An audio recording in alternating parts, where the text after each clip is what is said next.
Subcommittee on Aviation, Space, and Innovation will come to order. I'm pleased to be here, and I thank our witnesses for joining us this afternoon. What I hope is a valuable discussion, and expect to be a valuable discussion. We convened this hearing because of the importance of the aviation and travel industry, a vital component of our nation's economy, and trying to find ways to make certain that that industry is stable, including in difficult times like a government shutdown. That stability is severely inhibited by the critical functions at the Federal Aviation Administration when they're suspended or when they're interrupted, and when Congress fails to act, the FAA and the aviation industry suffer. I'm pleased that the cancellations and delays plaguing our flights, airlines and airports are easing. One of the witnesses and I were on a flight that was delayed, but only for mechanical reasons this week, which has been different than it was previously. Our air traffic controllers are reporting to work, and other essential activities at the FAA are back underway. Thanksgiving, however, is just a few days away, and while we anticipate the airlines will be fully or nearly fully recovered from come next week, lingering strain and fatigue on the system perhaps is to be expected. There's roughly 31 million passengers are expected to fly next week for the holiday, but there may be lingering impacts on the system because of the shutdown. I look forward to the former governor, Governor Sununu, speaking to us this afternoon, hopefully providing us with a roadmap as to what Americans flying next week will expect from the airlines. Last week, the U.S. Travel Association noted that more than $6 billion were lost in travel spending because of the inability to fly, and we cannot afford them. Sure, the airlines and others, the people who work in the airports and in aviation, cannot further afford the instability and chaos. Our recent inaction in Washington has undoubtedly deterred young people from pursuing careers as air traffic controllers or other aviation professionals, a workforce we must prioritize. I hope that consideration of the fiscal year 2026 THUD, the Transportation Appropriation Bill, will begin in the Senate this week. That is the plan, and we're working to try to accomplish that, and it will lay a groundwork for Congress to fully fund the Department of Transportation and the FAA with the resources it needs. The Senate appropriators passed the THUD bill in July by a vote of 27-1, very bipartisan demonstration there. Within this bill, we provided the Department of Transportation nearly $26 billion and the FAA nearly $20 billion between their operations and facility and equipment accounts, which fund air traffic control and modernization activities. This funding is in part there to allow Secretary Duffy and Administrator Bedford to modernize our national airspace system after decades of insufficient budget requests that merely sustained an outdated system. This issue received particular attention by me on January the 29th when the tragic circumstances occurred involving a flight from Wichita, Kansas to DCA occurred. It was a moment that this Congress, this subcommittee, and the administration all gathered around the idea of improving the safety of our airways. We must do our part to enable the FAA and the Department of Transportation to make certain that America remains the standard for aviation and air safety. The sole integrator of the brand new air traffic control system is set to be announced soon and will fully fund the Department of Transportation for FY26 is a necessary step to modernizing our airspace. We will hear from industry about ways to potentially insulate the FAA from future government shutdowns. I introduced legislation in many Congresses that allow for the continuation of essential FAA activities in the event of future shutdowns. By examining the delays, the cancellations, the staffing triggers, and certification interruptions, we are laying the groundwork to better support an industry that is critical to our country. Again, I thank all of our witnesses for being here, and I look forward to this discussion, and I recognize the ranking member of the committee, Senator Duckworth. Thank you, Mr. Chairman. Mr. Chairman, today's hearing injects cheap partisan politics into a subcommittee that up until this point had rightly prided itself on working in a bipartisan manner, whether you or I wielded the gavel. Using this subcommittee to mount a partisan attack on Senate Democrats under the guise of exploring a question that everyone already knows the answer to, are shutdowns bad for aviation safety, is an unfortunate departure from our past practice. Yes, government shutdowns are bad. Shutdowns are painful for all members of the career civil service that Donald Trump has gleefully attacked and traumatized since the first day of his chaotic second term in office. Shutdowns harm Americans that rely on their government for critical support and services, like the hungry kids that Trump refused to feed despite sitting on a $6 billion SNAP contingency fund. That's why Democrats voted to prevent a shutdown and voted repeatedly to reopen the government. Look, it's good that Senate Republicans finally agree with us that shutdowns are bad. I only wish there had been bipartisan agreement that millions of Americans losing health care coverage is also bad. Had Donald Trump and my Republican colleagues merely agreed with us on that principle, there would never have been a government shutdown in the first place, period. The sad irony is that failure to extend middle-class tax relief will hit red states the most. And the damage won't be merely disruptive and damaging, it will be catastrophic for Americans already struggling to get by. If Republicans fail to cleanly extend the ACA tax credits, the uninsured rate in Kansas will explode by 32% in 2026. And in Texas, the threat is even worse, with the Texas uninsured rate projected to skyrocket by 39%. 39%. Now, when it comes to championing our chronically overworked and understaffed ATC workforce, I will take a backseat to nobody on this committee. I will not be lectured by a senator who professes to love our controllers only when it's politically convenient.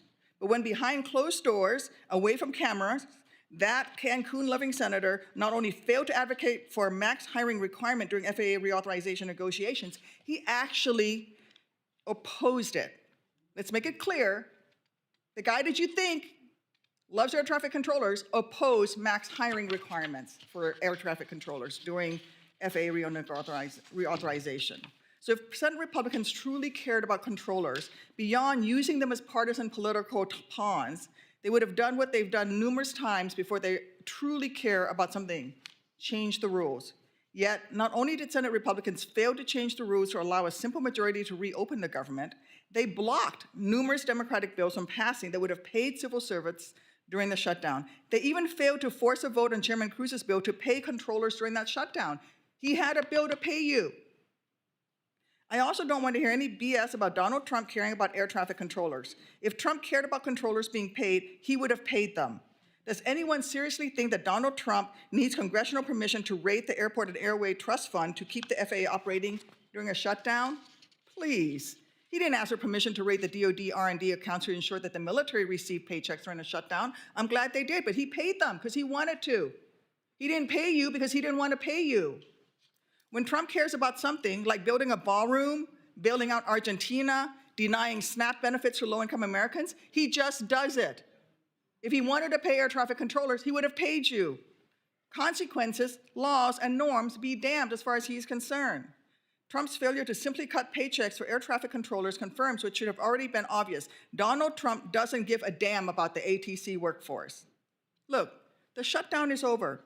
But for 500,000 Illinoisans, millions of Texans, and over 200,000 Kansans, the threat of a devastating healthcare crisis looms large.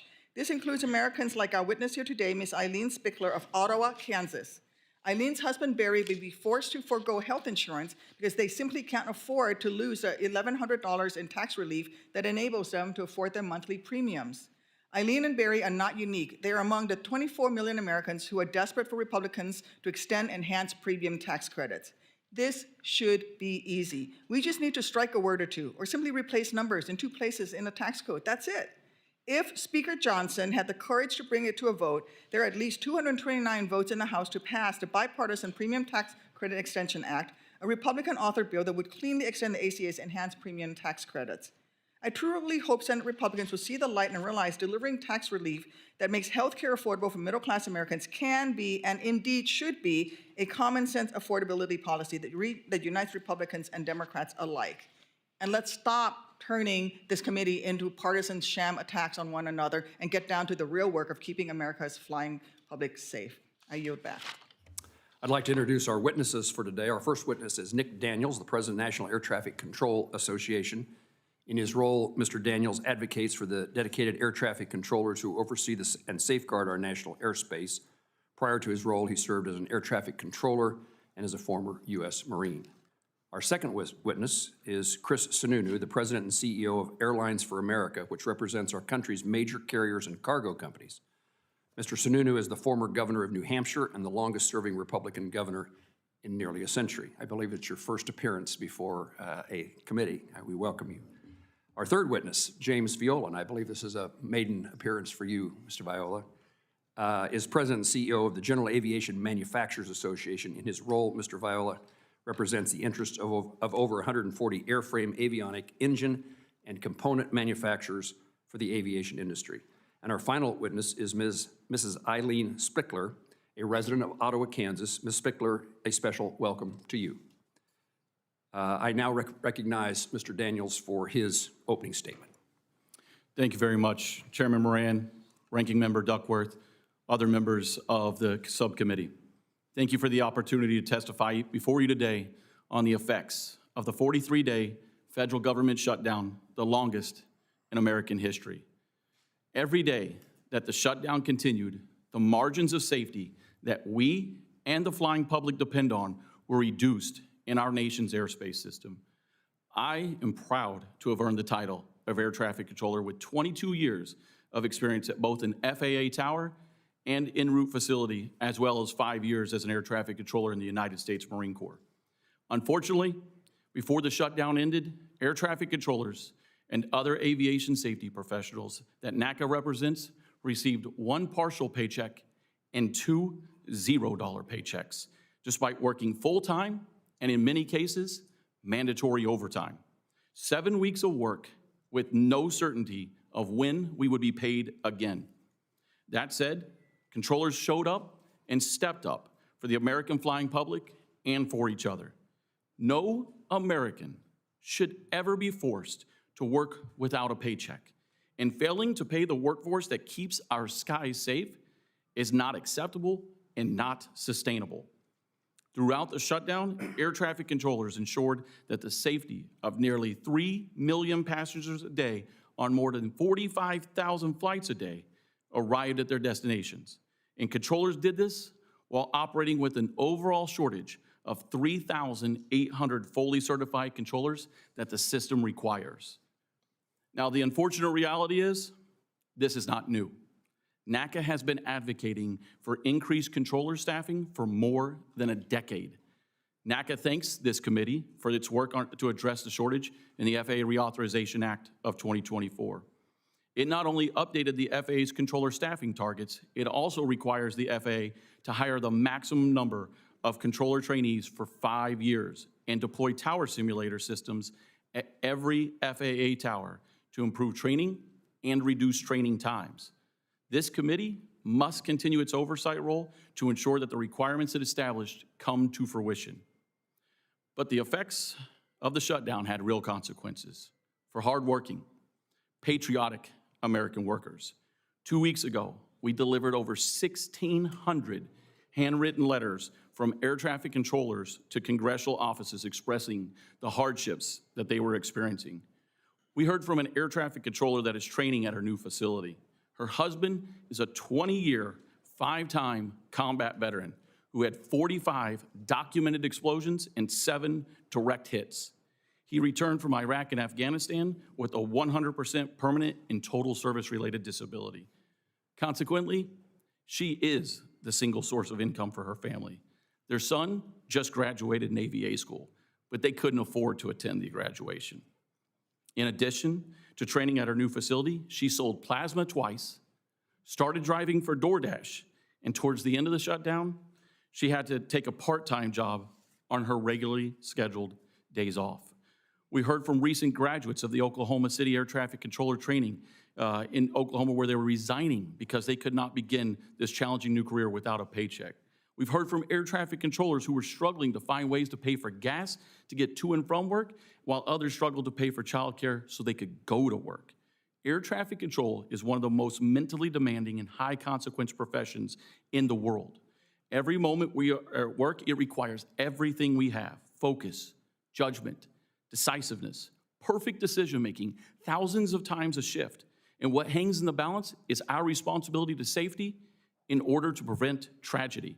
Air traffic controllers must show up day in and day out, fully prepared to handle the stress, pressure, and the weight of our responsibility to the American flying public and their safety.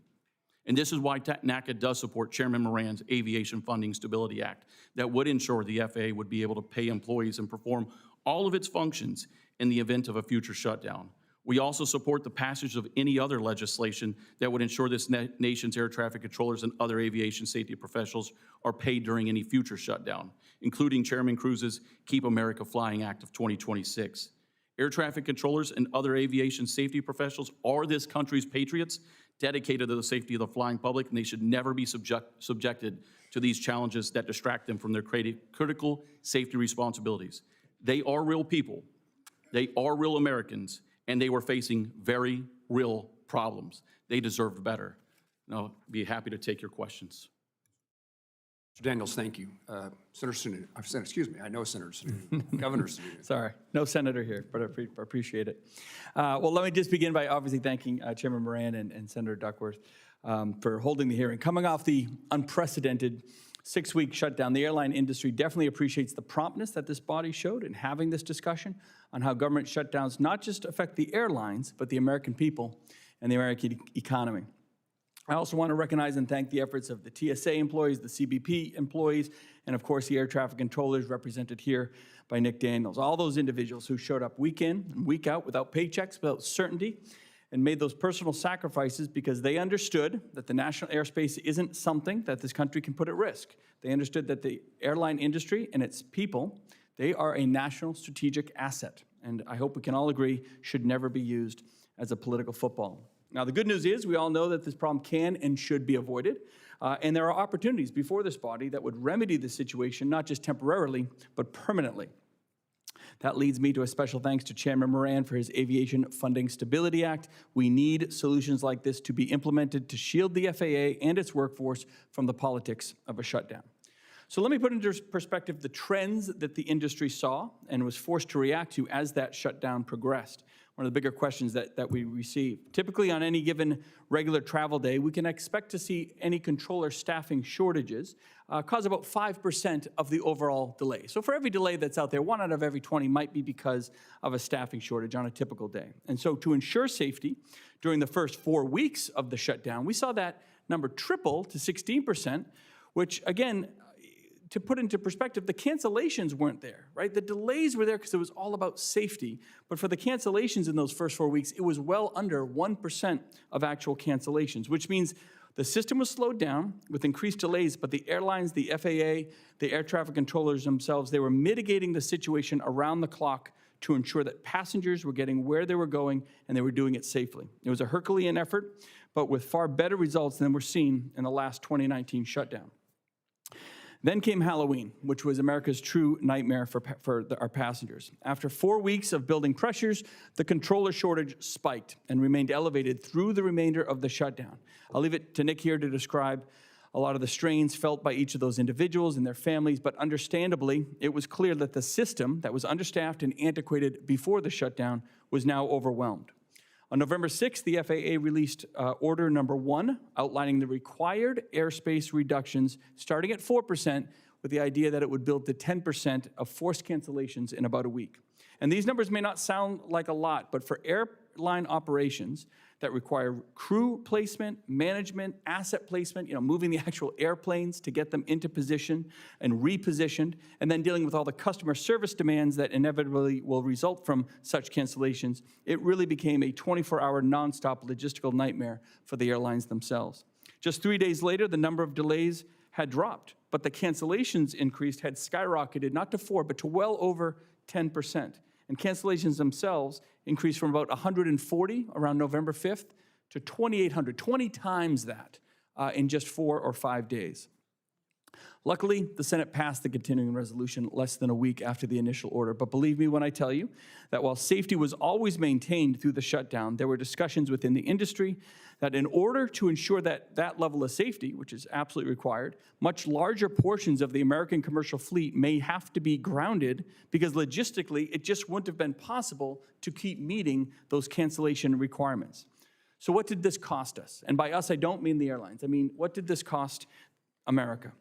The airlines themselves are taking a hit of about $50 million a day, just in the potential refunds to cancel passengers. But more importantly, the American economy was feeling all of these dominoes fall. And when you add the impact to airlines and hotels and restaurants and rentals, the low estimate we found says that the flight cancellation impact was close to $500 million per day by November 10th. And for the entirety of their shutdown, some estimates are clocking it at a $20 billion hit to America's GDP. So how do we make sure this doesn't happen again? First, it's as it was outlined here. Congress has to pass the Transportation Homeland Security appropriation bills, a minimum first step that's critical for all airspace functions. Second, Senator Moran's Aviation Funding Stability Act will pay for FAA during times of government shutdown. It's a public-private partnership, and we appreciate his leadership to ensure that the government is living up to its responsibility to the American public. And third, we're grateful for the first $12.5 billion, but there's another $19 billion that absolutely has to come. Modernization is absolutely key, but you can't just put in one piece of the puzzle. The whole thing has to be there, and so to ensure those funds are there are going to be critical to making sure that, again, we don't have a lasting problem in America's airspace. Thank you.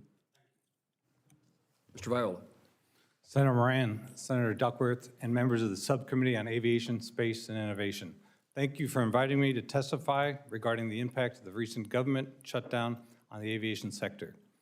GAMA is privileged to represent companies that continuously modernize and improve existing aircraft fleet and are working on new aircraft and new technologies that will transform aviation.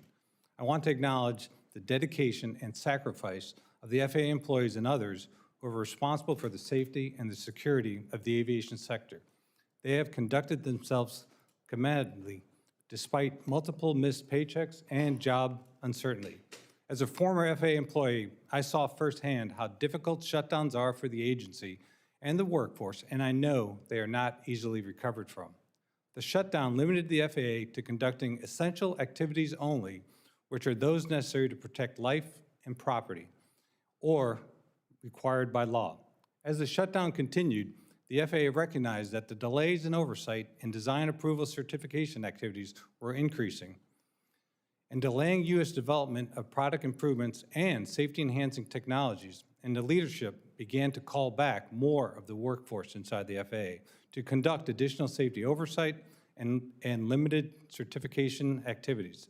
Nevertheless, the shutdown significantly disrupted important activities of the FAA, including areas that this Congress prioritized during the FAA Reauthorization Act of 2024, such as FAA workforce growth and development, FAA certification activities, and the support of U.S. technologies and innovation. The most important impact of the 2025 government shutdown on manufacturers is that they saw no new certification projects or other applications were allowed to start. Even with the shutdowns end now, the FAA will be unable to act upon all those new applications immediately, which will likely take months before they can get at them. The FAA certification and safety workforce, recruiting, skills enhancement, and training initiatives were also severely impacted by the shutdown. We are very concerned about approximately 600 engineers, pilots, inspectors, and technical specialists that AVS was actively hiring when the shutdown began on October 1st. These candidates were left in limbo and may now decide not to pursue federal employment. The shutdown also resulted in missed opportunities to advance U.S. leadership in global international aviation forums that support U.S. aviation standards and technology. It also delayed critical safety oversight functions like flight testing, and those will require months to reschedule. Another area of continued impact is rulemaking, again, including many directed by the 2024 Reauthorization Act in areas like aviation safety, cybersecurity, certification modernization, and drone detect and avoid technology. These issues underscore the importance of Congress acting quickly now to pass the fiscal year 2026 Transportation, Housing, Urban Development Appropriations Bill. Passage will provide the needed stability to an agency and allow for key investments in the workforce, modernization, and aviation safety. We strongly support Senator Moran's Aviation Funding Stability Act to avoid effects of future shutdowns, as well as the legislation introduced by the House Transportation and Infrastructure Chair Graves and Ranking Member Larson and others to address these issues. We appreciate these initiatives and will stand ready to work with everyone to find the best path forward. In wake of the accident at DCA, the aviation industry came together to form the Modern Skies Coalition to focus on air traffic modernization and staffing issues. The shutdown was counterproductive to these modernization and staffing efforts. Like the aviation safety and regulatory issues I discussed earlier, we must all work to regain that momentum on these modernization priorities. It is a national imperative. GAMA appreciates the opportunity to share the manufacturers industry's perspectives today, and I look forward to working with members of this subcommittee on efforts to improve the strength and operation of the FAA. Thank you, and I look forward to your questions. Thank you, Mr. Viola. Ms. Spickler, you're now recognized for 5 minutes. Thank you. Aviation Subcommittee Chair Moran and Aviation Subcommittee Ranking Member Duckworth, thank you for holding this hearing and for inviting me to be here today. Senator Moran, it was really nice to meet you in the airport yesterday. My name is Eileen Spickler, and I live in Ottawa, Kansas, with my husband, Barry, who is here with me today. We moved to Kansas 7 years ago from Gaithersburg, Maryland, to be closer to Barry's kids and grandkids. Being here has been a blessing and has allowed us to watch the grandchildren grow up. I would like to sit here and tell you that we were affected by the many airport delays and canceled flights that were happening around the country. I have nothing but the utmost respect for the hardworking TSA agents, air traffic controllers, and others who worked overtime during the shutdown. The truth is that Barry and I cannot afford to travel right now. We would love to be able to visit friends and family, but the cost of a flight is just completely unfathomable to us right now. We are barely scraping by and struggling to afford our basic needs, and our health care costs keep going up each year. The only way we could be here today is due to the support of Families USA, and I want to thank Senator Duckworth's office for inviting us to share our story. My husband Barry retired in June of 24 after 15 years of working as a government contractor for the Food and Drug Administration and after nearly 50 years in the workforce. Barry's retirement came earlier than we intended at age 63 because the budget for his FDA contract was cut. As a remote worker, Barry was marked for layoff because he could not report in person to Maryland. That's when our financial troubles really started, and it's been nearly impossible to keep our head above water ever since. Barry runs a guitar booth at a local antique store and hosts weekly jam sessions for fellow musicians. He no longer has employer-sponsored health insurance, so in June of 24, we enrolled Barry in health insurance, joining the 200,000 Kansans on the ACA marketplace. Since enrolling in ACA coverage, Barry has undergone treatment for 2 kidney stones, one of them life-threatening, and received numerous MRIs, CT scans, and x-rays that have all been covered by insurance. His plan is not perfect, and the cost of copays, premiums, and prescriptions have gone up each year, but the monthly payments have been affordable enough with the tax credits, and it has allowed Barry to get the care he needs. In 2025, we paid $109 a month, and we received almost $1,200 per month in subsidies. If it weren't for the premium tax credits, we would not have been able to afford insurance for Barry at all. And honestly, I don't know where we'd be, or if we'd even be sitting here before you. Access to affordable health insurance is life and death for us. In 2026, our plan is going up 125%, from $109 to $246 a month. Because of this increase, and with the tax credit set to expire, we have decided not to enroll Barry in coverage for next year, and he will go uninsured until March when he is eligible for Medicare. At our age, and with Barry's health issues, I'm terrified that in these 2 months, we could be faced with a health emergency we can't afford and will end up buried in a mountain of medical debt.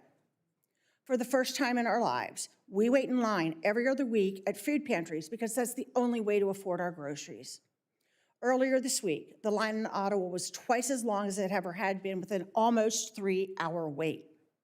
We are so grateful for the Affordable Care Act because it has made it possible for us to survive on as little as we have right now.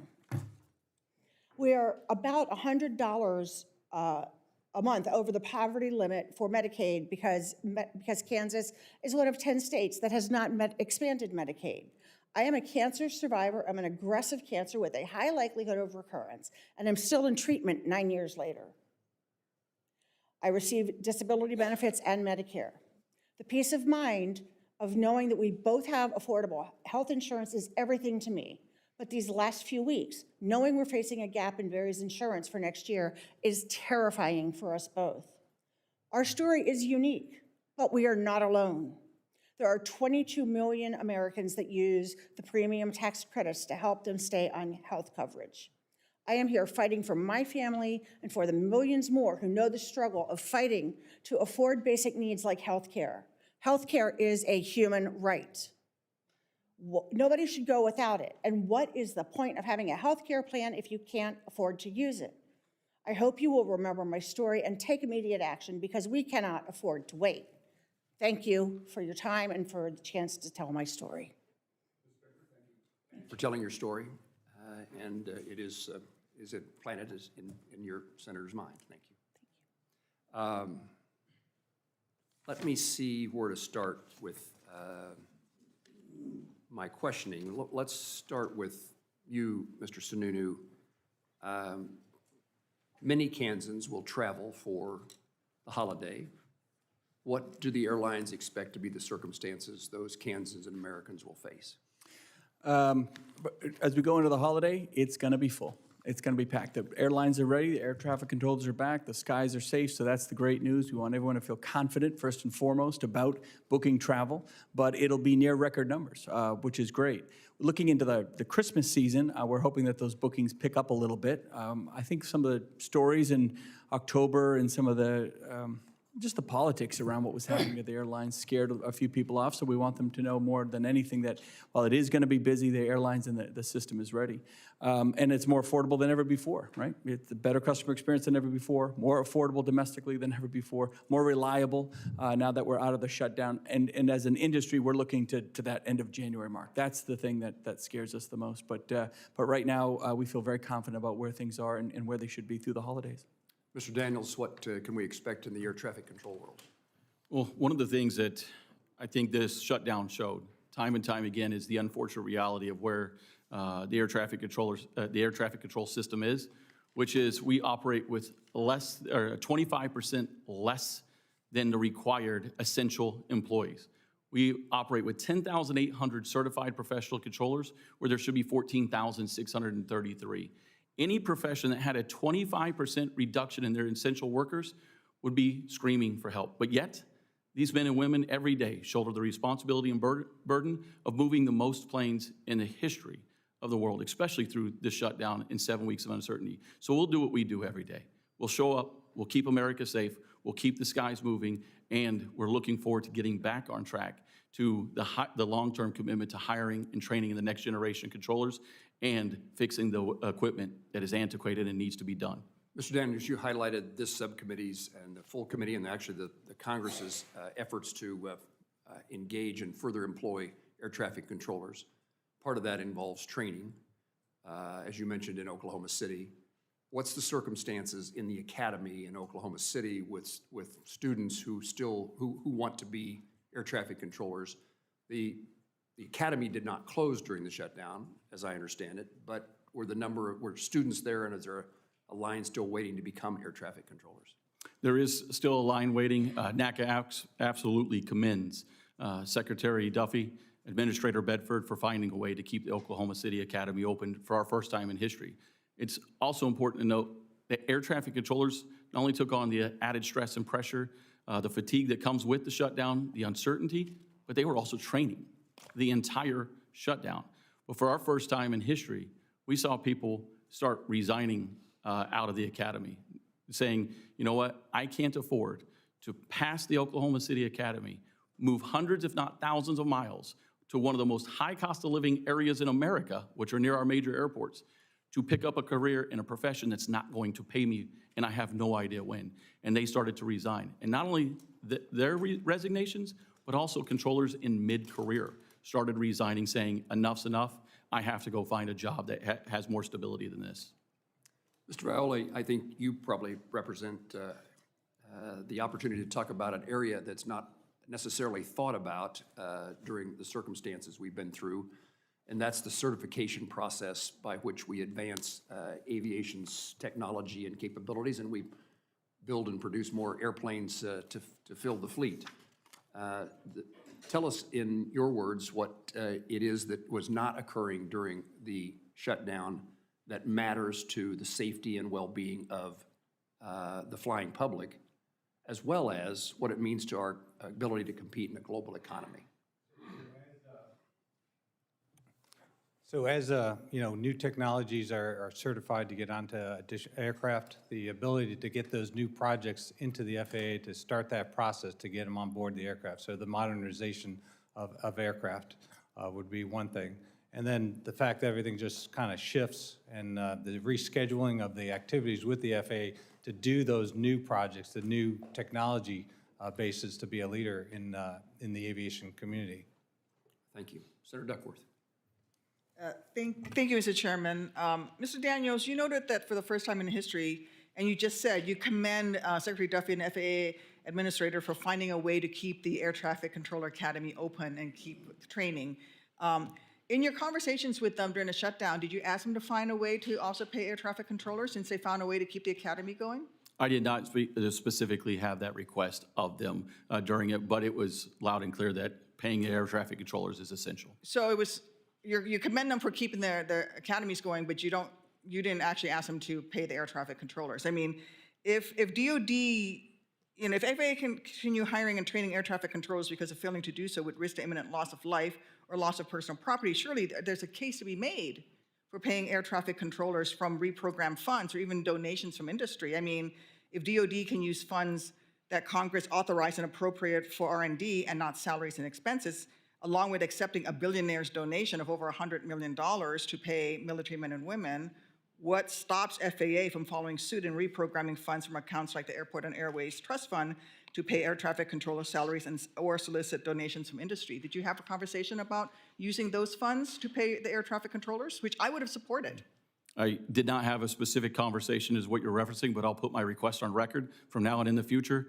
I welcome any chance to pay air traffic controllers for the work that they're doing, and they should never go uncompensated for the work that's being done or used as a political pawn in a political dispute. I think that's what's happening today, is that you're being used as a political pawn. When this hearing was advised, it was called the damage of the democratic shutdown. I have been the strongest supporter of air traffic controllers. I think you should have been paid. I think that we should have caught up Senator Moran's bill or Senator Cruz's bill. We could have passed it and you should have been paid. It is unconscionable that we had at least one death by suicide that I heard of an air traffic controller in the shutdown. This is not acceptable in our nation. But what is happening today is political theater to use you guys as pawns to score points post-shutdown. I would rather we be talking about what we need to do to get, for example, Mrs. Sununu, the data that Secretary Duffy talked about that was forthcoming for why we needed to do the slowdowns. I think we all would like to see that data. None of us have seen it. I think we should be talking about passing these pieces of legislation in a bipartisan way. We should not be scoring political points, but we are here now. So since we are here, I'm gonna talk about why we had a shutdown in the first place, which is healthcare. Let me just ask our witness, Ms. Spickler, as a cancer survivor yourself, how do you feel about Republican proposals that would revive high-risk pools and largely seek to promote schemes that lower health insurance premiums by giving young and healthy Americans junk plans in exchange for permission to screw over Americans with pre-existing conditions, disabilities, and other serious medical conditions? Thank you, Senator Duckworth. I remember what it was like before the ACA was passed, and it was horrible. When I was in my 30s, I went twice without health insurance. I could not afford it. I was getting medication from Canada until the whole donut hole thing started, which, anyways, yeah, and I don't agree with it because I lived it. This is my lived experience, and I don't want to be a political pawn either. What I am dealing with is just as important as air safety. And so I don't understand why it has to be so bipolar. Why can't it be both and instead of either or? They are equally important. They both need to be addressed. And stealing money from one to pay billionaires is not fair. That is, none of this is fair. And I don't even know if I'm going off topic or not, but I would, very I much on qual, topic. I did not, I could not, I had pre-existing conditions and I could not qualify for any kind of affordable plan. It was like $1,200, and that was 30 years ago, a month. You're right, we should not be pitting air traffic controllers against the healthcare affordability for Americans. And that's not the purpose of this committee. The purpose of this committee is, and the subcommittee is air traffic safety. And that's what we should be focused on. So let's stop with the games. We can focus on what we need to do to move forward, but let's remember how we got here, but also remember who championed you Yes. during the FAA reauthorization. I did. I was the biggest supporter of air traffic controllers. And to come in here and act like you don't remember any of that is offensive to me. I yield back. Senator Kim. Thank you, Chairman. Mr. Daniels, thank you for your testimony and what you shared in terms of the struggles and the challenges that air traffic controllers and others faced. I had the chance to talk on the phone with some air traffic controllers from New Jersey and during the shutdown, and I'll tell you, they were telling me just, that they felt like they were pawns, is the words that they said. They felt like they were taken for granted. It was really hard hearing just the emotion in their voice. And I'll be honest with you, they were livid at what they were seeing in terms of Capitol Hill. I mean, they were straight up telling me that why do they have to show up to work and not get paid when, frankly, the House of Representatives wasn't even in session for this entirety of the shutdown, and members of Congress are getting paid. And one thing that I kept hearing was this idea of feeling that, members of Congress, the president are getting paid, that we're playing with other people's chips, that we don't feel it ourselves. And this is something that I felt very personally too. I was a career civil servant in the federal government. I worked through shutdowns before without getting paid. And I know what it's like to just feel like those that are on Capitol Hill don't care about what's happening to us. This is just a little political game for them. And that's why, I've always refused to take my salary during shutdowns while I've been up here on the Hill. A small token of symbolism here, but one that I think is important. You said something that stuck out to me, and I appreciated it. You said no American should work without a paycheck, right, in your testimony? Yes, sir, I did. Yeah. So, look, I certainly agree with the others in this room that we should make sure that our air traffic controllers are continuing to get paid no matter what the circumstances are. But can I take from that comment of yours that you would support legislation that would ensure that all government employees can continue to get their paycheck regardless of the circumstances? Thank you, Senator, for the question. Absolutely. Air traffic controllers and all federal employees deserve to be paid. I think that's really important as we're talking this through. And certainly I understand the strains that air traffic controllers are facing. When I was an officer at the State Department, I know I had colleagues working in harm's way in Afghanistan and elsewhere that were not getting their paychecks. And it's just about duty. I mean, like, no one would tolerate a private company forcing workers to show up for work and saying, you'll get your paycheck maybe some other time. And I think that that's something that I just hope we can keep in mind here. Mr. Daniels, you also talked about how there's been a call for a long time for increased controller staffing. This is something I just hear year after year, I mean, and the challenges that we continue to face. And the shutdown certainly exposes that fragility, but we saw in New Jersey as well that some of the problems that we had with the radar scopes and other things earlier this year were causing challenges when it came to staffing because of just the difficulty and the strain that people were in, whether at the Philly TradeCon or elsewhere. So I guess I just wanted to just hear from you, how do we try to build up and close that delta that you were talking about in terms of the staffing shortages? I know there are a number of ideas that have been out there, but can you really try to help us kind of articulate for the American people, what are the things that we need to do to stop kicking the can down the road and actually be able to take steps to be able to build up the kind of resilience that we need when it comes to our air traffic controllers? I appreciate the question, Senator Kim, and for the support of air traffic controllers and the modernization of air traffic. But when it specifically comes to the training of air traffic controllers, we often look for some quick fix when the real solution and the real answer is a long-term commitment to the hiring and training of the next generation air traffic controllers. And we're absolutely not taking a side in this. We absolutely thank Senator Duckworth, the leadership of this committee, for ensuring that that language prevails and that that's what the standard is held today, is that long-term commitment and not trying to find another way around it. But it's also going to come from ensuring that we have the training tools and resources, which is also, again, in the FAA reauthorization bill, of the different simulators that reduce the training time by up to 27% for our facilities. So it's having that investment, the money's there, now we actually have to be able to use it, and the government shutdown absolutely installed that, but now we can get back on track. Yeah, though, I mean, look, one thing I keep hearing over and over again in terms of the challenges of recruitment is about instability. And like I said, you know, I've experienced this firsthand when I was a civil servant. I was working there at the State Department, the Pentagon, during the 2013 sequestration fight, you know, watching how the Republicans at that time were pushing these budget cuts and how that had years worth of ramifications. So I just share that. Mrs. Spickler, I don't have time to be able to ask a question, but I just wanted to say thank you for coming and sharing your story. It is a story, unfortunately, that I heard echoes of exactly the same across New Jersey. I will promise you, I will keep fighting for you, your family, for all of these families. Even though, you know, the shutdown's over, we know that the struggles that you and others are facing continue. So we're going to continue to get to work there. Thank you, and with that, I'll yield back. Senator Capito. Senator Breathless Capito over here. Thank you for being here. And I think really the last 6 or 7 weeks have been extremely miserable for you and in the American public, and it's been miserable up here at the United States Senate too. So I don't know if that's any consolation, but it certainly is. Let me ask you something that I think happens when things like this happen, which are obviously rare, but certainly air service in rural areas is so challenged. Service has been cut. I'll just say your flights are going out at 5 in the morning or coming in at 11 o'clock at night.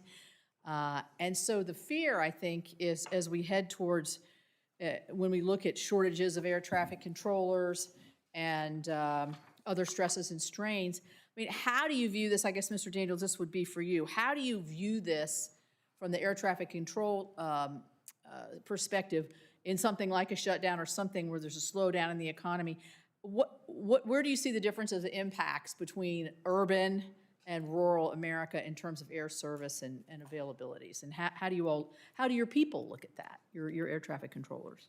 Well, first, thank you for the question, Senator. The impact of the shutdown does one of many things. The disruption, the stress, the fatigue, the absolute uncertainty that it brings air traffic controllers to not be 100% focused on the job where they have to be perfect. They have to be 100% of the times. That increases risk in our system and something that we continuously advocate for, and why we support Senator Moran's bill, Senator Cruz's bill, to ensure that we're not part of these shutdowns in the future. But it also, as far as the difference in markets, what you're getting to see is what we deal with every single day. And that's operate a system with less than 25% of its essential workforce. 3,800 certified controllers short, and on any given day, one absence, one person not being able to make it, additional stress and additional fatigue absolutely impacts America and the flying public. Well, that kind of leads me to it. Thank you for that. My second question, Governor, it's nice to see you. Essential air service is what we rely on, not in all of our airports, but certainly several of them. Where do you see the, because we do rely so much on it, how important is that to your membership, Governor? That's huge. For essential air service. Sorry, Can no, you talk it's- about that during the shutdown and how that Sure. might have been So, impacted? you know, the regional hub service, the system, as we have with major carriers having hubs and then the regionals kind of pouring into there, as Mr. Daniels identified, some of the issues are around workforce, right? You got to have the workforce, whether it's in the towers or the pilots or the training programs in those rural areas to support that. The aircraft themselves, they tend to be a little bit smaller. You got to make sure that there's investment in the technologies there. You know, as was identified, one of the biggest impacts of the shutdown where things weren't getting certified. Equipment and technologies weren't getting certified, and so that's critical. You don't want to leave those regional and those rural areas behind. I can say that when it did come to the area of cancellations, that was a tough conversation. We're always talking to the FAA. We have a great collaboration and a great working relationship with them. When it came to some of those looking preliminarily at what these cancellations would mean, to their credit, the FAA said, look, we're not just shutting down rural areas because they're a little less not the highlights, if you will. So they really took care to make sure in understanding that while these impacts were going to be big across the country, they had to be evenly distributed. It couldn't just be the main, the main lines get to be maintained and the regionals get hit. So the shutdown was tough, but I think everyone tried to make every effort to make sure that where pullback had to happen, it happened to happen evenly with an understanding that rural areas always kind of are the first ones to get hit, and they wanted to be cognizant of that. Okay, let me just throw this up to whoever wants to answer this. One thing I was sort of wondering about. We put a lot of money into modernizing the air traffic control, the technologies behind it. I mean, we're way behind on this, but we did put a lot of money in the One Big Beautiful Bill to get a good head start on that. Do you think the testimony or the impacts on our air service and our aviation systems, if we had that system fully operational, the new system that we want, would there be any difference in the conversation we're having today? And I guess Mr. I can't see. I'll take the first stab at it, Daniels, why Senator. don't you take that? Yeah. Thank you very much. I think the number one impact you see is the backbone of that system is the hardworking men and women, the true American patriots that do that. I get that. And yes, we would absolutely see a difference because if we had a full workforce with modernized equipment, we would not see near as many disruptions. Okay, so delays. question being is, does that system work without a full amount of people working on it? No system will overcome the Okay. hardworking men and women. Good, thank you. Thank you very much. Oh, did you want to say something? No, I would just add that it's all about efficiency, allowing those technologies, the speed at which controllers could potentially get trained, the ubiquitous nature where one tower doesn't have one system and another tower has another system. It would allow folks to move around in an emergency situation. So that first $12 billion is great. The next $19 billion is critical, and the technologies you're going to see in this country are absolutely amazing and going to make the whole system work, not for just the airlines, work for 350 million Americans that rely on it, and all the air traffic controllers that are completely strained by it. Yeah, and I would add really the world, because people are flying here and around here all the time. Thank you very much, Mr. Chair. Senator Capito, thank you. I'd highlight for our committee members and maybe the audience that we are working to have a hearing in November that involves the Secretary of Transportation and/or the FAA Administrator to talk about the amount of money that's been made available, the amount of lack of money that's been made available, and to see where we are in the modernization effort. And we hope, we were unsuccessful during the shutdown to get the federal employee witnesses to be here. And we're had postponed that hearing and hoping it occurs in November. Senator Sheehy. Thanks for being here, everyone. We all are focused on the airlines generally, ATC slowdowns and airline delays and how that derives, economically from that. But I think another piece of these, the manning shortage that came from the shutdown, but also are impacted writ large, is our FAA oversight PMOs, DPEs, folks who work within the FAA structure that allow small operators like 135 operators, 137, 133, the folks who are doing organ transportation, who are doing air ambulance, medical evacuation, who are crop dusting, who are doing aviation maintenance in a Part 145 repair station. They require access to their FAA oversight bodies and their local FSDOs and ACOs to continue operating for pilot checks, for periodic maintenance inspections. And when that oversight is not available, either those companies are operating under an extended period of a waiver, or they're just not getting the oversight and safety inspection that is required by law. So I'd be curious as your thoughts on that and what you're hearing from operators, either as manufacturers, Mr. Viola, or smaller 135, 137 operators in the field. Well, thank you for that question. I'll take the first run at it. Well, certainly the oversight of the designated pilot examiners as well as the DARs out there that are trying to get new certification, or STCs out there, delayed some of that getting to the field. And then, with the FSDOs having to, try to figure out what it was it can do, what it was that was important to get back from the leadership, and getting that out to employee has been difficult. The challenges of the workforce, it fits back into the workforce of the FAA, and not having that stable funding and not having to know, what is going on with the training in other areas. So that's why we certainly support any action that will pay the FAA during any of these government shutdowns, so that we can keep that oversight going, so we can keep the momentum going. And as was mentioned, the modernization that we're trying to do with $12.5 billion now, we still look forward to trying to get that whole system in place with the additional $30 billion, so that everything that we do here in the United States can operate more effectively and efficiently for the taxpayers.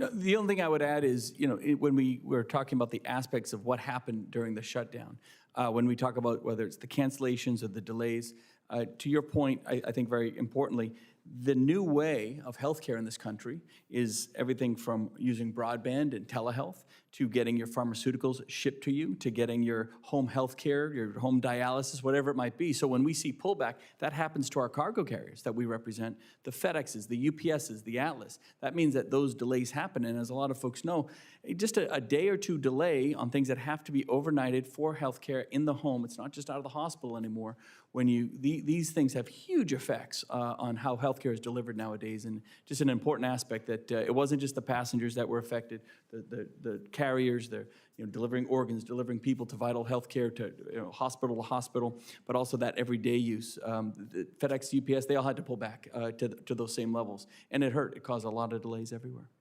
Well, there's already been a challenged infrastructure with regard to the aviation employment sphere. I mean, we can't get enough pilots, mechanics, controllers. This is pre-shutdown. This has nothing to do with shutdown. We've already had a challenge in making sure we have appropriate manning, both in the FAA as an agency, but also across the board in the private industry.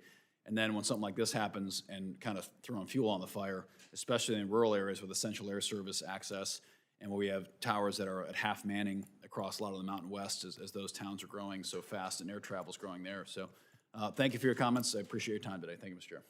Senator Sheehy, thank you. We're pleased to have the ranking member of the full committee, Senator Thank you. Sorry to say Capito, Senator Cantwell.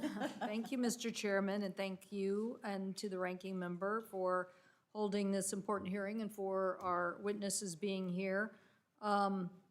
We have obviously made air traffic control staffing a major priority in the last aviation bill, and we are continuing to make it a major priority. I want an FAA who does slow down traffic when they think it's necessary, as exhibited by the very unfortunate tragedy that we had at DCA. So I hope that we'll continue to close safety gaps, and I hope we will continue to invigorate air traffic controllers. I think the question that we have, maybe for you, Mr. Sununu or Mr. Daniels, last year when we required the FAA to set a maximum hiring target through FY 2028 to maximize training capacity for controllers, it would require the FAA to do this for 5 years through 2033. Do you support and agree that we must ensure that FAA continues its maximum controller hiring for at least the next 10 consecutive years, and that the FAA is then in a better position to offset retirements? So either Mr. Daniels first and then Mr. Sununu. First, great to see you, Senator, and thank you for the support, especially when it comes to FAA reauthorization and the SAFE Act and the shared airspace. We truly appreciate that. As far as it goes, yes, it absolutely needs to be the long-term commitment to the hiring and training of the next generation of air traffic controllers. And that 10 years is critical for us to not only modernize the system, but ensure that air traffic controllers have a full staffing complement to take on the next generation of aviation, which is going to be through autonomous vehicles, drones, and otherwise. And that's going to be a new challenge that presents itself, but this workforce will be ready and up for it as long as the commitment stays there to ensure that they have all the bodies that are needed. Thank you. And I would just add 100%. I mean, and making sure that they're funded and paid and all that, that should be the low bar. I think making sure that you don't disincentivize people from coming into the industry, as Mr. Daniel was highlighting earlier, not just when seeing folks walk away from the academy during the shutdown. How do you go into a high school and encourage someone who's about to graduate to get excited about aviation, get excited about the industry when the headline every single day is you don't get paid? So I think the concern is not just did we see negative effects over the last 6 weeks, but that is going to have, unfortunately, negative reverberations unless we jump on top of the messaging. We ensure the American public that not just the the appropriation bill that we're looking at moves forward, but Senator Moran's bill is real. Everyone gets behind it. We make sure that this just cannot happen again, because otherwise the uncertainty added to the system could be really detrimental for years to come. I have two more questions for you. So one, did the airlines comply with what the secretary requested? Oh yeah, look, the airlines made every good faith effort. In those first days, Friday, Saturday, Sunday, I think they had to meet a 4% cancellation. I think on Sunday we were over 10 because it was such a logistics nightmare. You think there's data that shows that? There's data that shows that? Yeah, they were over 10%. I think, I mean, I can pick individual. I think Delta at one point hit 16% the following Monday, something like that. And what they realized is, you know what, if they had to hit, let's say 4 or 6%, I think Monday it hit 6%, they realized, okay, we're gonna plan for a few percent below that. Why? Because it could be a maintenance issue or a weather issue, just the natural other cancellations. They realized they had to kind of build in to the calculus so they didn't over cancel. And then as the week went on, it wasn't just, well, just take that one flight down. Well, when you take the flight from Boston to Washington down, that means the Washington, Kansas City to LA, and LA back to Chicago flights can't happen either.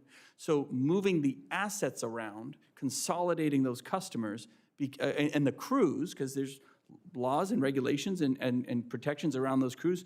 A crew from a 737 can't jump in a 787. The flight crew from that flight can't just jump on that one because they need a break. They need time off. So it got very complex. Yeah, it's very complex, but I am interested in some analysis of this and some information because I think we might have also found some optimization of the system. And I do think that we push sometimes to get maximum, like the DCA. I'm sure we'll hear from NTSB in January about the flow of traffic into DCA the night of the crash. And was there too much flow and should it have been slower? And then the warning bells that basically air traffic controllers had said went off for months and months and months unheeded because there was too much going on. So I am curious if we ended up actually having like optimization, like if we had more on-time flight arrivals because we weren't pushing it, we were actually, the system can be optimized at a certain level of service delivery. Now, that isn't a moneymaker that isn't like maximizing profits to the nth degree, but there probably is a system that is calibrated in the right way to make sure that you have more on-time performance and certainly on the safety side. I want to ask you about, you guys, A4A, and I know you're new at this and we welcome you in that capacity. We are encouraged by the Department of Transportation reviewing unnecessary burden regulations exceeding their authority. I'm talking about this issue of our authority directed to DOT to take care of secondary rules, secondary cost on hotels and meals. What happened is the Southwest meltdown left my constituents, the Rainier Beach basketball team, Coach Bethea, his wife, had to pay thousands of dollars of out-of-pocket expenses. You remember the meltdown that winter, and they were stuck in Las Vegas, had to pay all these out-of-pocket expenses. So we said, let's not have this happen again, and let's come up with rules for secondary cost in these situations. And so I think the administration is trying to scrap that consumer product rule. I'm saying that's a bad idea. You need to do it. But it seems like A4A is cheerleading them. Yeah, so if we're talking about the two things. Number one, I do want to address is there a system where everything can be optimized? There absolutely is, and it costs $31.5 billion, and we appreciate the first $12.5 billion. The technologies with that next $19 billion are going to be absolutely phenomenal. You're talking about efficiency, more Americans traveling, safer. It'll be amazing, and so I think everyone appreciates that. On the deregulation aspects, yeah, there's no doubt some regulations have come into play in the last 4 years or so, kind of prior to 2025, that frankly didn't make any sense, not for the industry, but even for the consumer. They were punitive. They would have raised cost on the consumer. There were instances where the industry was going to have to pay tens of thousands of dollars for act of God type situations. And we simply said, look, every law and every rule that's on the books, we always comply to on the consumer protection side. We never overlook that. Did you want this rolled back, is what I'm asking. Are you asking this rule that came into effect, we all wrote it here and said, put this in the bill, that have the administration think of these secondary costs and have a rulemaking on it, because it is complex. I mean, what happened was far more than just a winter meltdown. Some airlines were better prepared to address the concerns of constituents and give them information about when they might be able to get on a flight and how they might be able to get home. And then other airlines were very ill prepared because they never invested in the technology. Yeah. And that was the frustration, so. No, I would simply say, I think the concern is having those rules in place is very important. Making sure we're not creating one-size-fits-all structures based on that one winter storm, which was devastating. As you pointed out, some airlines did it very well, some airlines didn't. There was a lot of complexity in it. We just want to make sure that the rules are there and they fit the need of the moment, and they're not so broad-based that they crush the consumer with higher costs. If I could, Mr. Chairman, one more, I don't see any of my colleagues waiting in line here on either side, so thank you.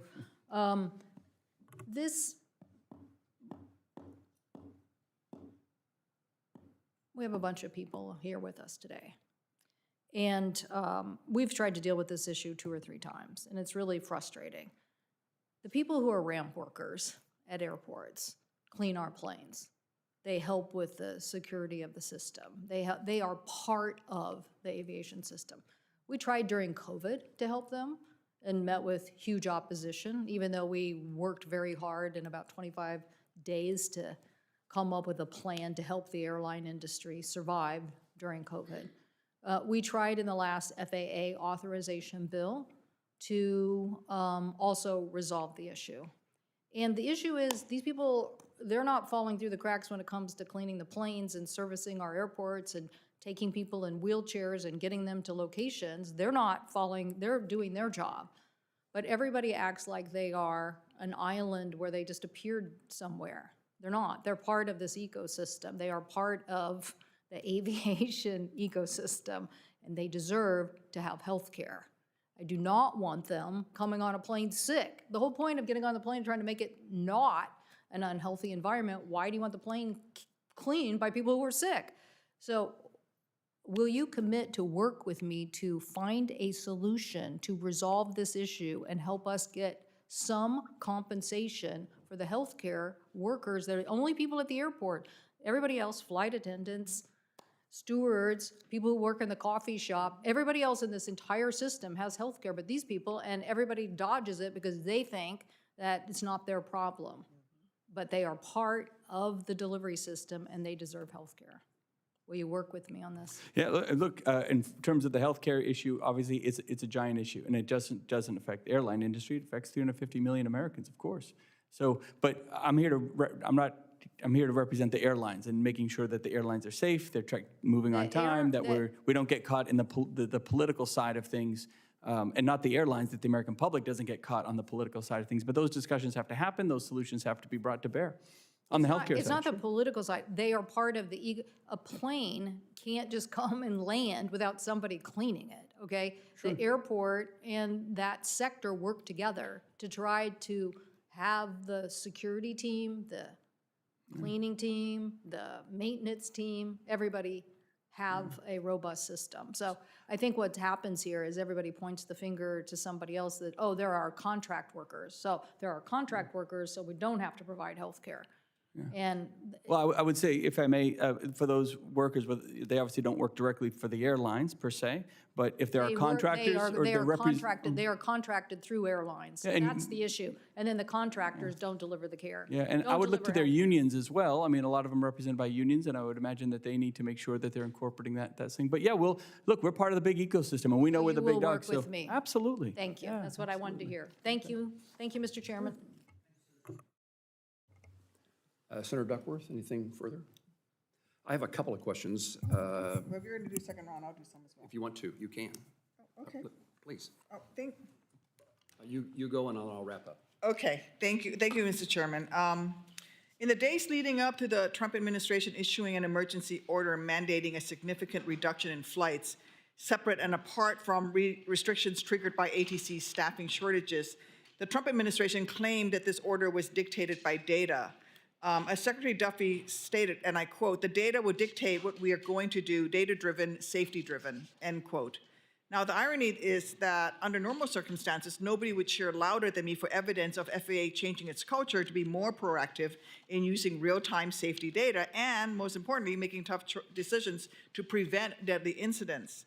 That is why the Trump administration's failure to transparently disclose the data underlying its emergency order, combined with Secretary Duffy's overt threats to ramp up flight restrictions unless Democrats rolled over and just voted for whatever plan Republicans proposed, was and remains deeply disappointing. It fails to strengthen confidence in good government, and the American people are understandably suspicious of a DOT and FAA that does not show its work. I have a fifth grader who I work with every day saying, "Honey, I know you're doing long division, but you need to show your work, otherwise your teacher thinks you use a calculator."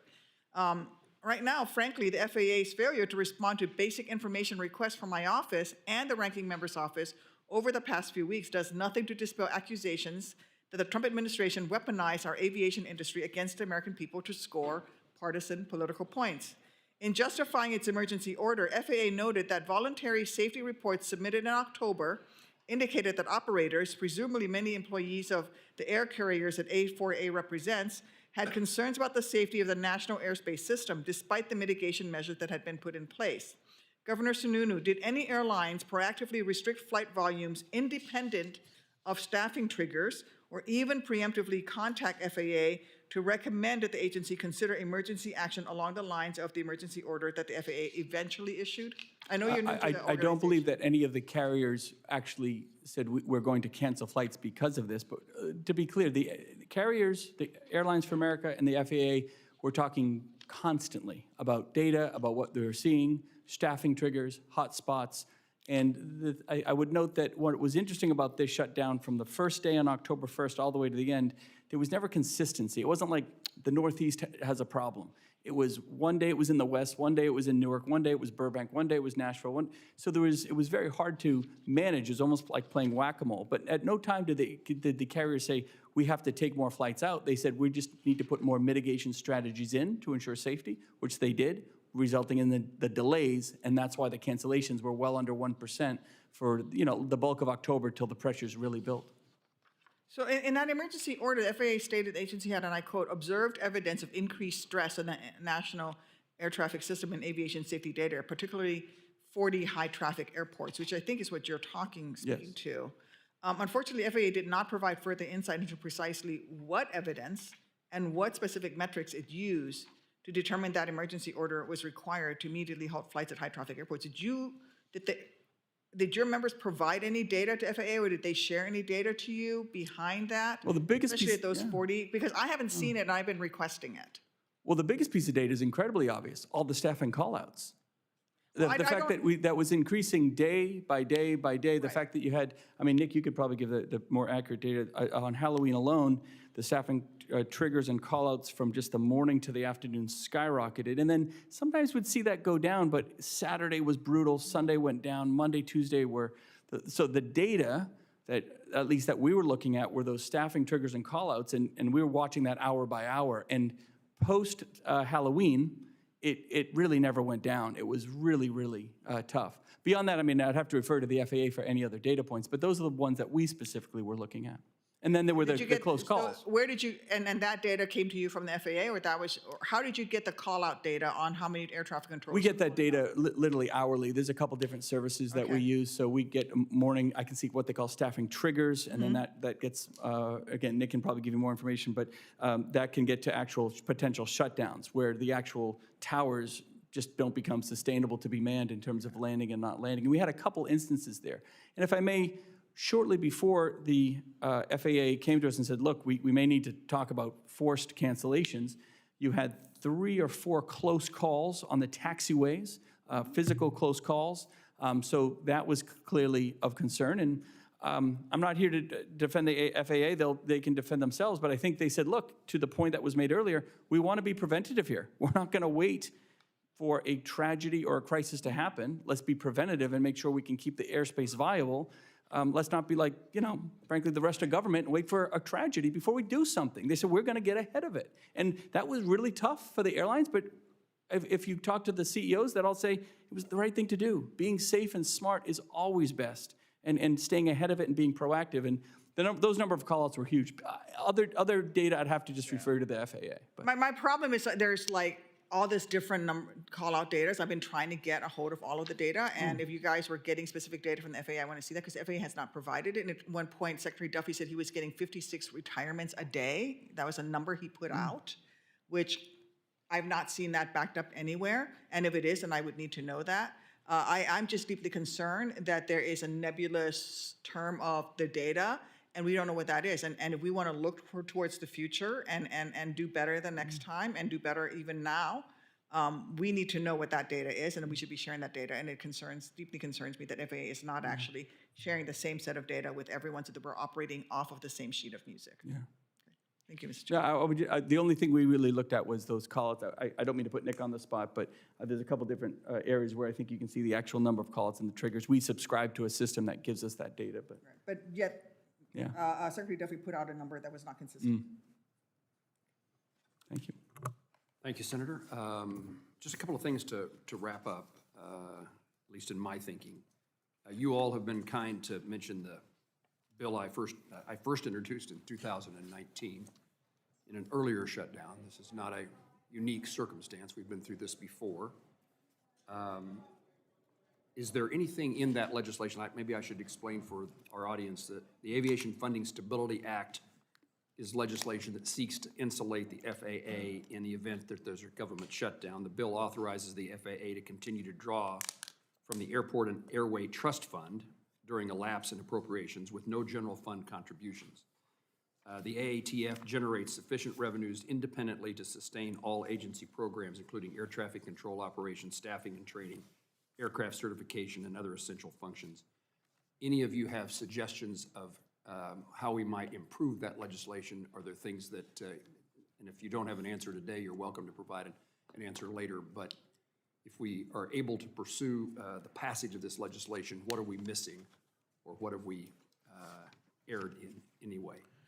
Chairman Moran will obviously work with you and Senator Duckworth on any changes to language, but we fully support it as written in anything or any legislation that prevents air traffic controllers and other aviation safety professionals from not getting paid during a government shutdown. So we're in full support of it as written currently, and if there's any other suggestions, we'll make sure they get to your office. Thank you. If I may add one thing, it's terrific, it's awesome. We really hope it passes like tomorrow, but and maybe even out of this committee's wheelhouse, understandably, TSA, CPB are also very important, and as was noted, other aspects that might not fall directly within the FAA structure, but are part of that national aviation ecosystem. Good reminder, we need everyone at work. Mr. Viola? Sir, I'd say we strongly support the Aviation Funding Stability Act. I wasn't really looking for that compliment, but it's helpful to be able to say that you do, and I appreciate that. You have both, you have highlighted two things, that legislation and then the importance of THUD and its appropriations process. I'd like to give you another opportunity as we are trying, as we speak, to clear holes that various senators have on appropriation bills. And the effort is to bring the defense appropriation bill to the floor with a vote this week, and then allow for other bills to be added, including the transportation appropriation bill. Tell us why it's important to pass an appropriation bill for the Department of Transportation in the arenas in which you work or represent. We'll start with the Modern Skies Coalition, as we're a part of it, has done a great job of articulating the issues. Secretary Duffy has gone out as well, talking about the need for the changes to staffing, modernization. We share many of the same components and the same vision. The true answers that America is looking for, the American flying public, are these long-term commitments in these bills. and that they are bipartisan, and that we're working together, and that are supported by the entire aviation community and not just by one group, is that we're all coming together saying what makes this system better. And that's the true, I would say, value and importance of what's happening right now, is you have an entire community speaking in unison of what is needed instead of just one entity politicking for themselves. I think anything that is focused on continuing to ensure that that voice it is moved forward is the true answer that's going to bring the solutions that the American people want and deserve. I would only add, it's obviously immensely critical in providing that confidence in the system. I think because the shutdown was so big, so impactful to the American public, folks are going to be watching. Maybe appropriations bills don't take headlines typically, but I think come mid-January, folks are going to be watching and saying, is this an industry we can count on? Is not just in terms of booking travel, but for the workforce aspects. All the things that Nick has been talking about, and God bless his teams for hitting on. We want to encourage that recruitment in, and it will, at a minimum, keep some confidence into the system. The one argument, I'm not arguing against it by any means, is that it only goes till maybe mid-26, something like that. So we're going to be back in this pickle again a little bit, which is why I'll call it your follow-on bill on aviation funding is so critical, because it really makes sure that regardless of which side, what the politics are today or 10 years from now, the aviation system in itself aren't held hostage to it. So for us, it's really about instilling that confidence for both the consumer and, more importantly, for the workforce that we need to keep coming into the system. So the government employee, and of course for our sector, the aviation employee, the FAA, the year has been very distracting to try to get work done with the FAA. I think the stability that the workforce needs, a long-term stability that you've heard here, not just, okay, we're going to make it now to January 30th, but they need to know that they are going to get paid, that they have jobs to do, that can actually dig into these certification issues that my members need to get this new technology on the aircraft, to make the system safer.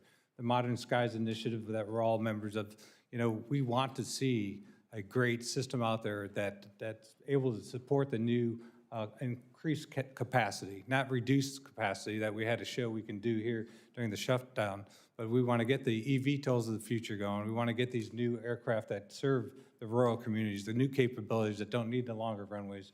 So there's so much activity right now with aviation that, we want that momentum, and the passage of this bill right now, I think, would be key for investment in the workforce of the future.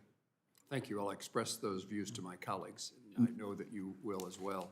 Senator Moran, if I could add just one thing, since we're talking about those bills and what's moving through in the support from them, I'd be remiss, it was brought up on this panel about another air traffic controller who took their life, and also about the mental health bill for aviation and the aviation professionals and the archaic medical system that remains under, in getting, aviators and air traffic controllers the true help. That is something else that is a must-pass bill, and along with the appropriations that is going to go a long way for finally bringing this workforce up to the standards that are needed in getting them the help in advance of them taking their own lives.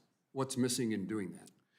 The support of finally getting it passed through. It's out there, it's moving, and we're looking for everyone to support it. Thank you. I offer my condolences to the air traffic control community and the individuals involved in that death. It is unfortunate sometimes the circumstances of a tragedy is what motivates us to do our jobs better. And January 29th is a circumstance of mine, and I know that the families of those who died in that crash are in constant contact and encouragement to members of Congress, including me, about the importance of moving forward on the air traffic safety plan. We will do our part, and it's a reminder that you just gave us about things need to be long-term. It's not just fixing a problem for the moment, but that needs consistent attention and consistent appropriations and financial support, and I appreciate that reminder. It's always been my practice to give the witnesses of a hearing I chair the opportunity to say anything that they didn't have a chance to say, that they now thought of, they wish they'd have said. I find myself in that circumstance often, and maybe something I said that I wish I wouldn't have, and you can retract something if you'd like, but anybody want to make certain that there's something included in the record that they feel like they need to now say? I'd like to start with one thing first. Thank you for having us. Thank you for allowing us the opportunity to talk about the issues. I think what this has highlighted and this shutdown has shown in the aviation world is how fragile the system is. But there are some terms that get thrown around, and I would say quite loosely. The terms of calling out. Air traffic controllers have an extremely high record for showing up in the emergencies and crisis of this country. September 11th, a pandemic, 2 of the longest government shutdowns in history, and air traffic controllers showed up and stepped up day in and day out. But the term of art continues to be they're calling in sick. They were calling in with no money. They were calling in with not being able to put gas in their car. They were calling in with not being able to pay for childcare. Those are real issues, real Americans, real patriots that are doing everything they can. They don't want to see that burden on another air traffic controller. So while the term of art may be air traffic controllers are calling out, it's not in protest. We absolutely condemn any coordinated efforts to call out. And the reasons that you saw it in different locations around the country is because what you can't pinpoint is when somebody's life situation and money situation and they're going to run out of it. Or when the stress, the pressure, and the fatigue of being perfect absolutely crushes them that day, and they need to take a moment before reporting to duty to just say, well, I'll give it my best. Air traffic controllers don't have the option to give it their best. They have the duty to be perfect. And anything that we can do to support them through this bill and not allowing them to be subjected as a political pawn again, we absolutely support, we absolutely endorse, and we absolutely need. Thank you, Mr. Daniels. Mr. Sununu? No, I would just say thank you, and thank you for the timeliness. I mean, we're just on the heels of it, and so the fact that you're moving so promptly instills a lot of confidence. Mr. Viola, we were concerned when we scheduled the hearing. We perhaps expected that maybe the shutdown was still continuing and had some thought about whether the hearing still had merit after the shutdown concluded. And my conclusion was it did have merit so that we could learn from circumstances. Mr. Viola, anything? Yeah, well, thank you very much for having us here today. I would like to say that, the Modern Skies Coalition and getting the money now, I mean, my time in the FAA, 2015, when we were trying to work forward to get to keep being a leader in aviation and being able to have these new vehicles that service society better. So keeping that momentum going with the $12.5 billion and getting the additional funding would be great. Who do I call now, Mr. Viola, that when I want something, some certification, some new rule and regulation, some statutory deadline to be met at the FAA? At the FAA? Yeah. Call the administrator. Oh, of course. I was hoping that you were still going to intercede on my behalf. Oh, you could call me. I absolutely would do my best to work behind the scenes as well. Yes, sir. Ms. Spickler, thank you for your maiden testimony to Congress, I assume, and thank you very much for being here. Anything you'd like to make sure that we hear before I conclude this hearing?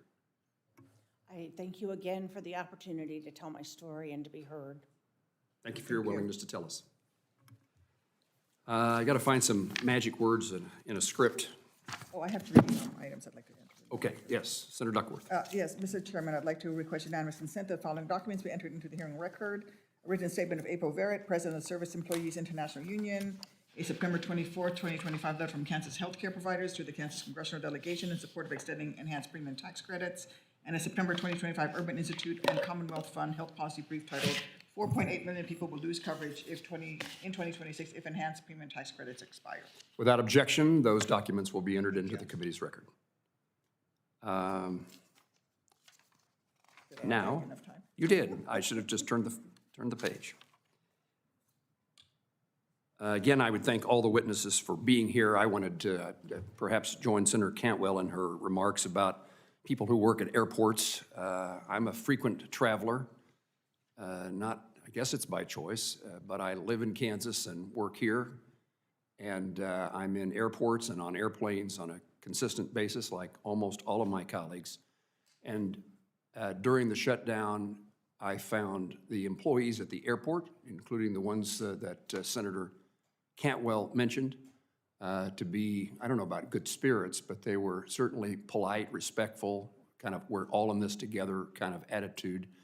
And again, it's something special, I suppose, about Americans and America in times of difficulty and adversity. There's still a common sense that we owe each other respect and try to make certain that the well-being of those who we care for is maintained. And I experienced that without exception.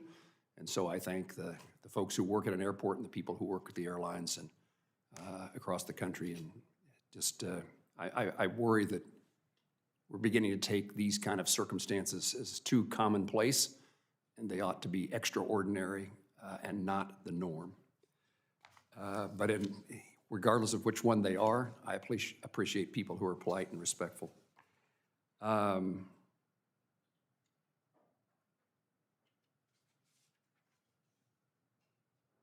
Oh, let me see. Do I have something else I need to do on documents? Okay. There are documents from the Modern Skies Coalition, the National Business Aviation Association, Boeing Aircraft, and one for the American Society of Traveler Advisors that I would ask to be placed in the record, and without objection, I would do so. As a Kansan and someone that the state is hosting FIFA and the Olympics coming up, and as chair of the Congressional Senate Caucus on Travel and Tourism, we need the airlines fully operational and the travel industry capable of meeting significant demands, as many international travelers will be visiting the United States, including Kansas City, in the near future. I thank all of our witnesses for their testimony today. Senators on this committee will have until the close of business on November the 26th to submit questions for the record, and the witnesses will have until the close of business on December the 10th to respond to those questions. What that means is my colleagues and I may ask you questions in writing, and then if you would respond to those questions for the satisfaction of those senators and for the committee record by the December the 10th, that is what we would ask you to do. And that concludes today's hearing, and the committee stands adjourned.